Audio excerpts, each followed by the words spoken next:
A Christmas Carol by Charles Dickens. Stave 4, The Last of the Spirits. The phantom slowly, gravely, silently approached.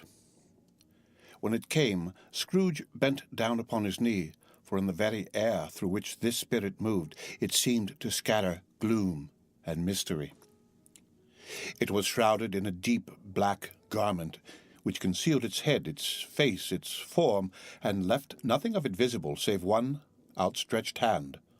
But for this, it would have been difficult to detach its figure from the night and separate it from the darkness by which it was surrounded. He felt that it was tall and stately when it came beside him, and that its mysterious presence filled him with a solemn dread. He knew no more, for the spirit neither spoke nor moved. "I am in the presence of the ghost of Christmas yet to come," said Scrooge. The spirit answered not, but pointed onward with its hand. "You are about to show me shadows of the things that have not happened, but will happen in the time before us," Scrooge pursued. "Is that so, spirit?" The upper portion of the garment was contracted for an instant in its folds, as if the spirit had inclined its head. That was the only answer he received. Though well used to ghostly company by this time, Scrooge feared the silent shape so much that his legs trembled beneath him, and he found that he could hardly stand when he prepared to follow it. The spirit paused a moment, as observing his condition and giving him time to recover. But Scrooge was all the worse for this. It thrilled him with a vague, uncertain horror to know that behind this dusky shroud there were ghostly eyes intently fixed upon him, while he, though he stretched his own to the utmost, could see nothing but a spectral hand and one great heap of black. "Ghost of the future," he exclaimed, "I fear you more than any spectre I have seen, but as I know your purpose is to do me good, and as I hope to live to be another man from what I was, I am prepared to bear you company and do it with a thankful heart. Will you not speak to me?" It gave him no reply. The hand was pointed straight before them. "Lead on," said Scrooge. "Lead on. The night is waning fast, and it is precious time to me, I know. Lead on, spirit." The phantom moved away as it had come towards him. Scrooge followed in the shadow of its dress, which bore him up, he thought, and carried him along. They scarcely seemed to enter the city, for the city rather seemed to spring up about them and encompass them of its own act. But there they were in the heart of it, on 'Change, amongst the merchants who hurried up and down and clinked the money in their pockets and conversed in groups and looked at their watches and trifled thoughtfully with their great gold seals and so forth, as Scrooge had seen them often. The spirit stopped beside one little knot of businessmen. Observing that the hand was pointed to them, Scrooge advanced to listen to their talk. "No," said a great fat man with a monstrous chin, "I don't know much about it either way. I only know he's dead." "When did he die?" inquired another. "Last night, I believe." "Why, what was the matter with him?" asked a third, taking a vast quantity of snuff out of a very large snuff-box. "I thought he'd never die." "God knows," said the first with a yawn. "What has he done with his money?"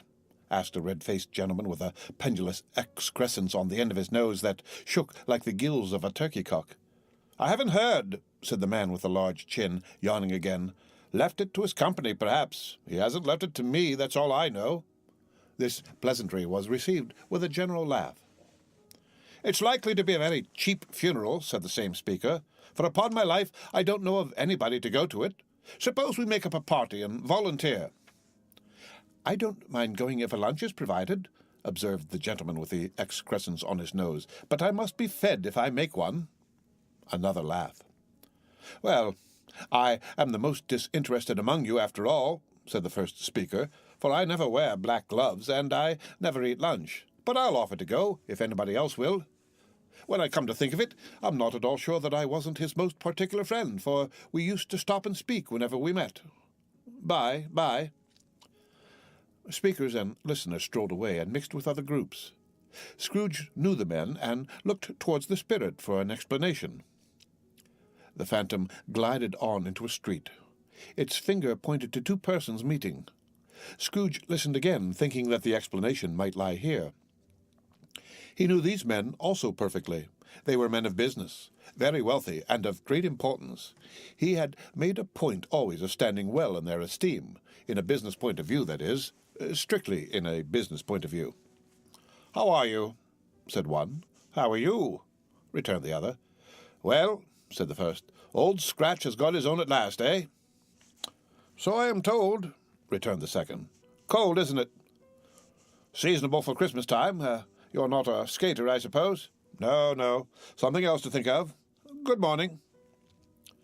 Not another word. That was their meeting, their conversation, and their parting. Scrooge was at first inclined to be surprised that the spirit should attach importance to conversations apparently so trivial. But feeling assured that they must have some hidden purpose, he set himself to consider what it was likely to be. They could scarcely be supposed to have any bearing on the death of Jacob, his old partner, for that was past, and this ghost's province was the future. Nor could he think of anyone immediately connected with himself to whom he could apply them. But nothing doubting that to whomsoever they applied they had some latent moral for his own improvement, he resolved to treasure up every word he heard, and everything he saw, and especially to observe the shadow of himself when it appeared, for he had an expectation that the conduct of his future self would give him the clue he missed, and would render the solution of these riddles easy. He looked about in that very place for his own image, but another man stood in his accustomed corner, and though the clock pointed to his usual time of day for being there, he saw no likeness of himself among the multitudes that poured in through the porch. It gave him little surprise, however, for he had been revolving in his mind a change of life, and thought and hoped he saw his new-born resolutions carried out in this. Quiet and dark, beside him stood the phantom with its outstretched hand. When he roused himself from his thoughtful quest, he fancied from the turn of the hand and its situation in reference to himself that the unseen eyes were looking at him keenly. It made him shudder and feel very cold. They left the busy scene and went into an obscure part of the town where Scrooge had never penetrated before, although he recognized its situation and its bad repute. The ways were foul and narrow, the shops and houses wretched, the people half-naked, drunken, slipshod, ugly.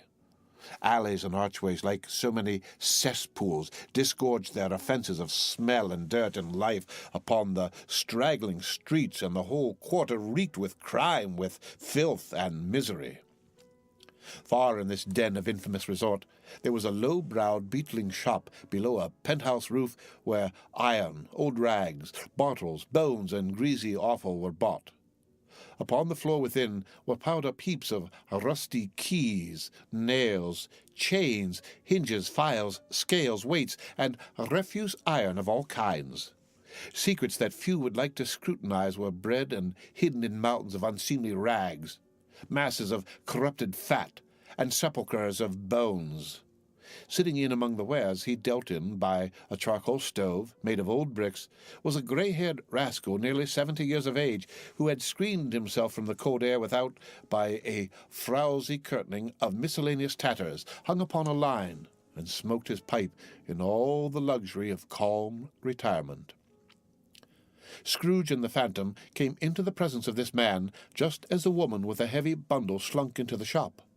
But she had scarcely entered when another woman, similarly laden, came in too, and she was closely followed by a man in faded black, who was no less startled by the sight of them than they had been upon the recognition of each other.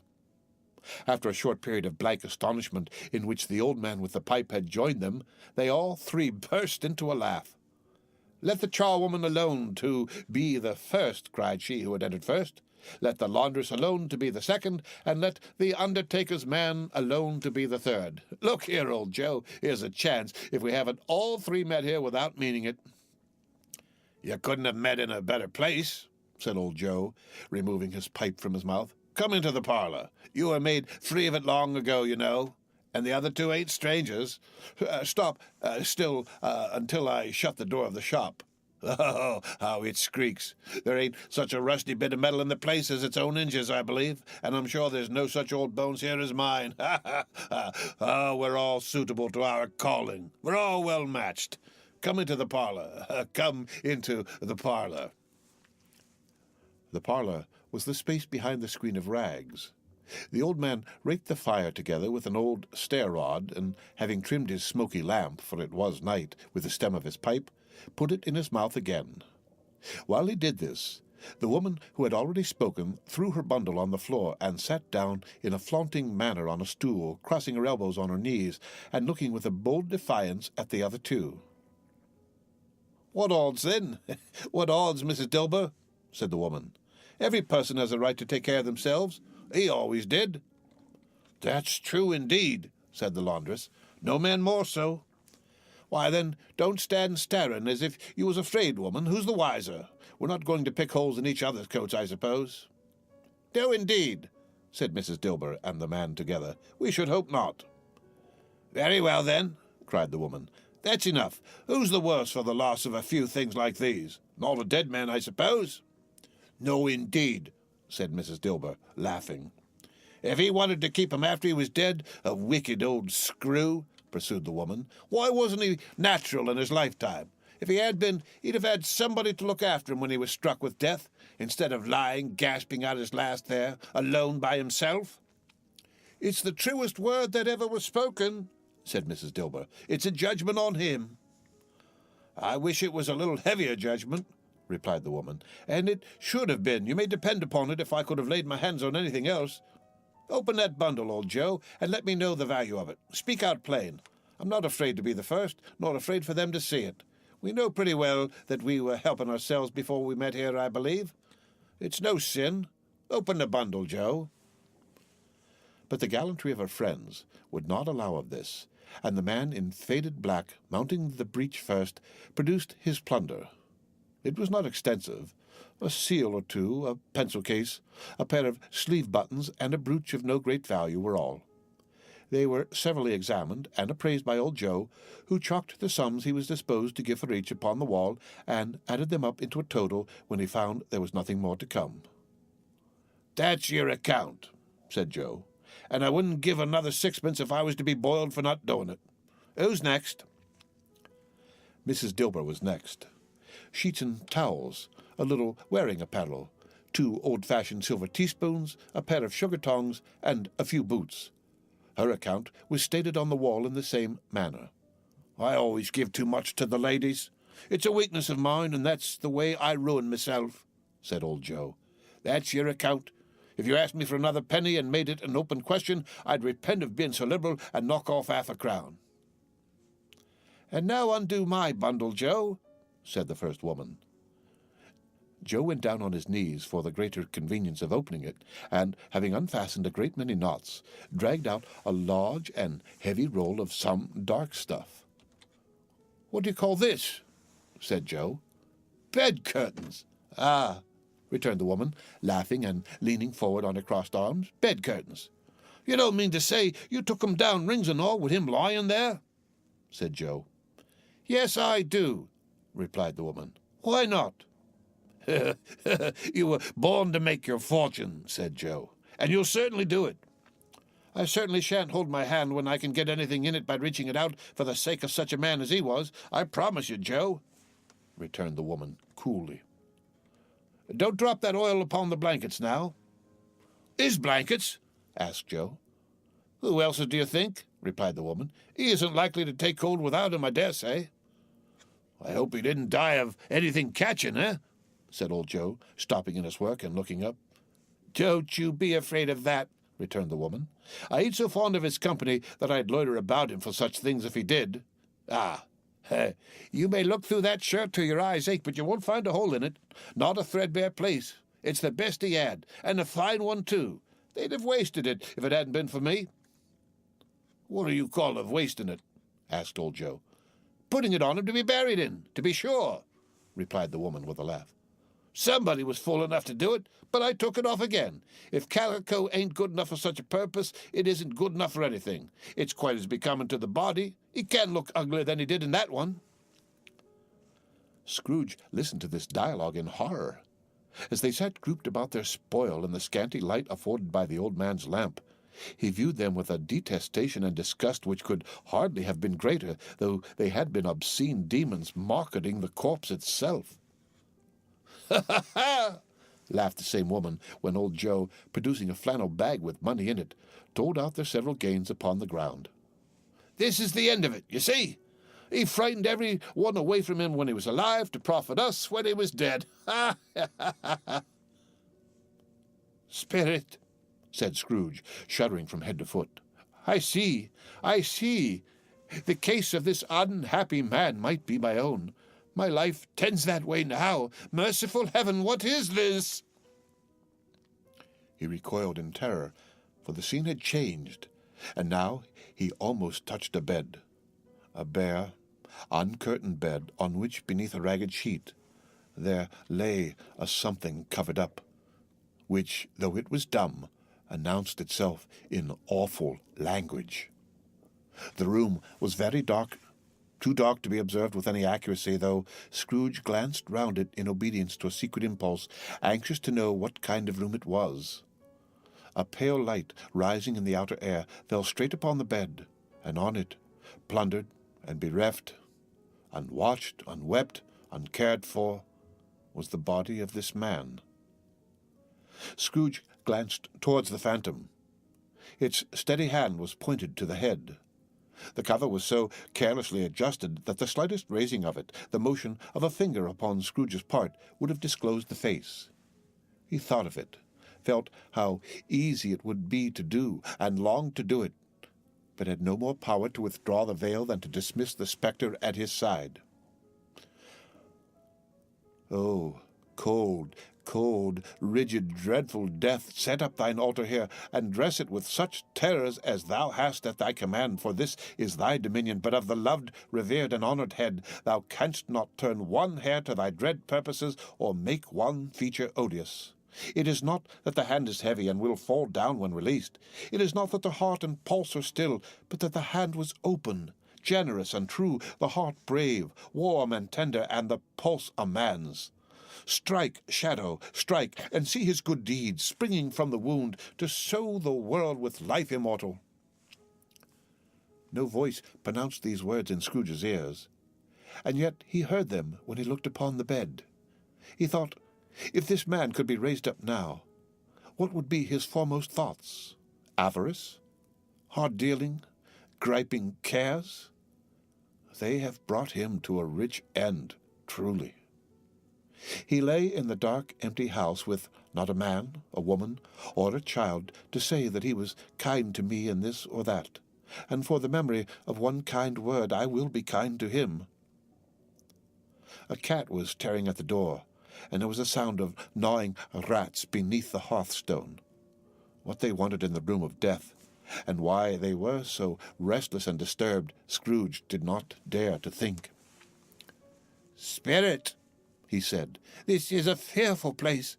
In leaving it, I shall not leave its lesson. Trust me. Let us go."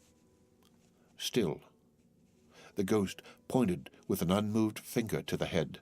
"I understand you," Scrooge returned, "and I would do it if I could, but I have not the power, Spirit. I have not the power." Again, it seemed to look upon him. "If there is any person in the town who feels emotion caused by this man's death," said Scrooge, quite agonized, "show that person to me, Spirit, I beseech you." The phantom spread its dark robe before him for a moment, like a wing, and withdrawing it, revealed a room by daylight where a mother and her children were. She was expecting someone, and with anxious eagerness, for she walked up and down the room, started at every sound, looked out from the window, glanced at the clock, tried but in vain to work with her needle, and could hardly bear the voices of the children in their play. At length, the long-expected knock was heard. She hurried to the door and met her husband, a man whose face was careworn and depressed, though he was young. There was a remarkable expression in it now, a kind of serious delight of which he felt ashamed and which he struggled to repress. He sat down to the dinner that had been boarding for him by the fire, and when she asked him faintly what news, which was not until after a long silence, he appeared embarrassed how to answer. "Is it good," she said, "or bad?" to help him. "Bad," he answered. "We are quite ruined?" "No, there is hope yet, Caroline." "If he relents," she said, amazed, "there is. Nothing is past hope, if such a miracle has happened." "He is past relenting," said her husband. "He is dead." She was a mild and patient creature if her face spoke truth, but she was thankful in her soul to hear it, and she said so with clasped hands. She prayed forgiveness the next moment, and was sorry, but the first was the emotion of her heart. "What the half-drunken woman whom I told you of last night said to me when I tried to see him and obtain a week's delay, and what I thought was a mere excuse to avoid me, turns out to have been quite true. He was not only very ill, but dying then." "To whom will our debt be transferred?" "I don't know. But before that time we shall be ready with the money, and even though we were not, it would be a bad fortune indeed to find so merciless a creditor in his successor. We may sleep tonight with light hearts, Caroline." Yes. Soften it as they would, their hearts were lighter. The children's faces, hushed and clustered round to hear what they so little understood, were brighter, and it was a happier house for this man's death. The only emotion that the ghost could show him, caused by the event, was one of pleasure. "Let me see some tenderness connected with a death," said Scrooge, "or that dark chamber spirit, which we left just now, will be for ever present to me." The ghost conducted him through several streets familiar to his feet, and as they went along, Scrooge looked here and there to find himself, but nowhere was he to be seen. They entered poor Bob Cratchit's house, the dwelling he had visited before, and found the mother and the children seated round the fire. Quiet, very quiet. The noisy little Cratchits were as still as statues in one corner, and sat looking up at Peter, who had a book before him. The mother and her daughters were engaged in sewing, but surely they were very quiet. "And he took a child, and set him in the midst of them." Where had Scrooge heard these words? He had not dreamed them. The boy must have read them out as he and the spirit crossed the threshold. Why did he not go on? The mother laid her work upon the table and put her hand up to her face. "The color hurts my eyes," she said. "The color?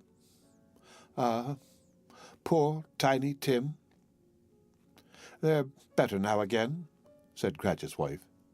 "It makes them weak by candlelight, and I wouldn't show weak eyes to your father when he comes home for the world. It must be near his time." "Past it, rather," Peter answered, shutting up his book. "But I think he has walked a little slower than he used to these few last evenings, Mother." They were very quiet again. At last she said, in a steady, cheerful voice that only faltered once, I have known him walk with Tiny Tim upon his shoulder very fast indeed." "And so have I," cried Peter. "Often." "And so have I," exclaimed another. So had all. "But he was very light to carry," she resumed, intent upon her work, "and his father loved him so, that it was no trouble. No trouble. And there is your father at the door." She hurried out to meet him, and little Bob and his comforter, he had need of it, poor fellow, came in. His tea was ready for him on the hob, and they all tried who should help him to it most.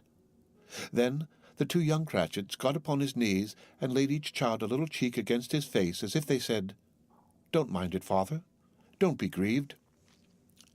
Bob was very cheerful with them, and spoke pleasantly to all the family. He looked at the work upon the table, and praised the industry and speed of Mrs. Cratchit and the girls. They would be done long before Sunday, he said. "Sunday? You went today then, Robert?" said his wife. "Yes, my dear," returned Bob. "I wish you could have gone. It would have done you good to see how green a place it is." but you'll see it often. I promised him that I would walk there on a Sunday." "My little child," cried Bob. "My little child." He broke down all at once. He couldn't help it. If he could have helped it, he and his child would have been farther apart perhaps than they were. He left the room and went upstairs into the room above, which was lighted cheerfully and hung with Christmas. There was a chair set close beside the child, and there were signs of someone having been there lately. Poor Bob sat down in it, and when he had thought a little and composed himself, he kissed the little face. He was reconciled to what had happened, and went down again quite happy. They drew about the fire and talked, the girls and mother working still. Bob told them of the extraordinary kindness of Mr. Scrooge's nephew, whom he had scarcely seen but once, and who, meeting him in the street that day, and seeing that he looked a little, just a little down, you know, said Bob, inquired what had happened to distress him. "On which," said Bob, "for he is the pleasantest spoken gentleman you ever heard, I told him." "I am heartily sorry for it, Mr. Cratchit," he said, "and heartily sorry for your good wife. By the by, how we ever knew that, I don't know." "Knew what, my dear?" "Why, that you were a good wife," replied Bob. "Everybody knows that," said Peter. "Very well observed, my boy," cried Bob. "I hope they do." "Heartily sorry," he said, "for your good wife. If I can be of service to you in any way," he said, giving me his card, "that's where I live. Pray, come to me." "Now, it wasn't," cried Bob, "for the sake of anything he might be able to do for us, so much as for his kind way, that this was quite delightful. It really seemed as if he had known our Tiny Tim and felt with us." "I'm sure he's a good soul," said Mrs. Cratchit. "You would be surer of it, my dear," returned Bob, "if you saw him and spoke to him. I shouldn't be at all surprised, mark what I say, if he got Peter a better situation." "Only hear that, Peter," said Mrs. Cratchit. "And then," cried one of the girls, "Peter will be keeping company with someone and setting up for himself." "Get along with you," retorted Peter, grinning. "It's just as likely as not," said Bob, "one of these days, though there's plenty of time for that, my dear. But however, and whenever we part from one another, I am sure we shall none of us forget poor Tiny Tim, shall we? Or this first parting that there was among us." "Never, father," cried they all. "And I know," said Bob, "I know, my dears, that when we recollect how patient and how mild he was, though he was a little child, we shall not quarrel easily among ourselves and forget poor Tiny Tim in doing it." "No, never, father," they all cried again. "I am very happy," said little Bob. "I am very happy." Mrs. Cratchit kissed him. His daughters kissed him. The two young Cratchits kissed him, and Peter and himself shook hands. Spirit of Tiny Tim, thy childish essence was from God. "Spectre," said Scrooge, "something informs me that our parting moment is at hand. I know it, but I know not how. Tell me what man that was whom we saw lying dead." The ghost of Christmas yet to come conveyed him as before, though at a different time, he thought. Indeed, there seemed no order in these latter visions, save that they were in the future, into the resorts of businessmen, but showed him not himself.